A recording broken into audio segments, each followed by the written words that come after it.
हाँ जी बेटे, जैसे हमने कहानी में देखा था कि कहानी के उद्भव और विकास का सही कब वो शुरू हुआ, पहली कहानी कौन-सी थी, किसने लिखी, जैसे उसमें मतभेद हैं विद्वानों के, ठीक वैसे ही उपन्यास को लेकर भी विद्वानों में मतभेद हैं। इसमें भी यही होता है कि कोई कहता है कि लाला श्रीनिवास द्वारा लिखा गया परीक्षा गुरु पहला उपन्यास है, कोई कहता है इंशाअल्लाह खान की रानीखेत की कहानी पहला उपन्यास है, कोई कहता है श्रद्धाराम फिल्लोरी की भाग्यवती।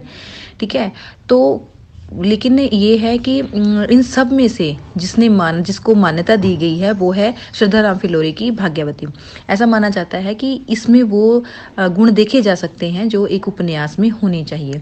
फिर वैसे ही जैसे कहानी को हमने विभाजित किया था 4 भागों में, वैसे ही हमने प्रेमचंद पूर्व युग, प्रेमचंद युग, प्रेमचंद उत्तर युग और स्वतंत्र युग, 4 युगों में हमने उपन्यास को विभाजित करना है। तो जैसे मैंने आपको बताया था, पहले एक साइड में आप सारे उपन्यासकार लिख लीजिए और उसके आगे लिख लीजिए उनके उपन्यास। तो इसमें उपन्यास शुरू कहाँ से हुआ? तो पहले बंगला साहित्य में आया, बंगला भाषा में उपन्यास लिखे गए और उनका अनुकरण करते हुए, उनको देखकर हिंदी में उपन्यास लिखे जाने लगे। तो ऐसा ही श्रीनिवास दास जी का परीक्षा गुरु उपन्यास था। फिर उसके बाद राधा कृष्ण दास जी ने निसहाय हिंदू, बाल कृष्ण भट्ट ने नूतन ब्रह्मचारी, सो नूतन एक सुजान आदि उपन्यास लिखे। इनके बाद बाबू गदाधर है, उन्होंने दुर्गेश नंदिनी, बंग विजेता। उनके बाद राधा कृष्ण दास आए, उन्होंने स्वर्णलता। फिर प्रताप नारायण मिश्र ने राज सिंह, राधा रानी आदि उपन्यास लिखे। लेकिन ये उपन्यास जो थे प्रताप नारायण जी के, वो बंगला भाषा से अनुवादित थे। अनुवादित समझते ना, वो बंगला भाषा में लिखे गए थे, इन्होंने उनका हिंदी में अनुवाद किया। ठीक है, इनके अलावा उर्दू भाषा के, अंग्रेजी भाषा के उपन्यासों का भी अनुवाद हुआ है।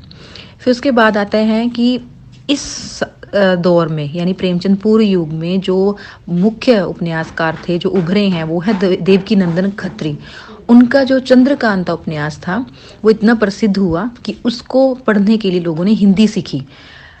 ये उपन्यास कैसे थे, मैंने आपको क्लास में बताया था। इस समय में लिखे जाने वाले अधिकतर जो उपन्यास थे वो कैसे थे?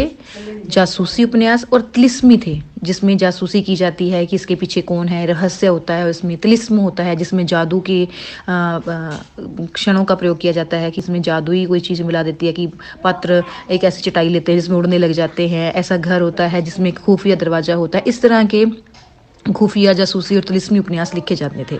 उसके बाद अयोध्या सिंह उपाध्याय आए, उन्होंने ठेठ हिंदी का ठाठ और अधखिला फूल उपन्यास लिखा।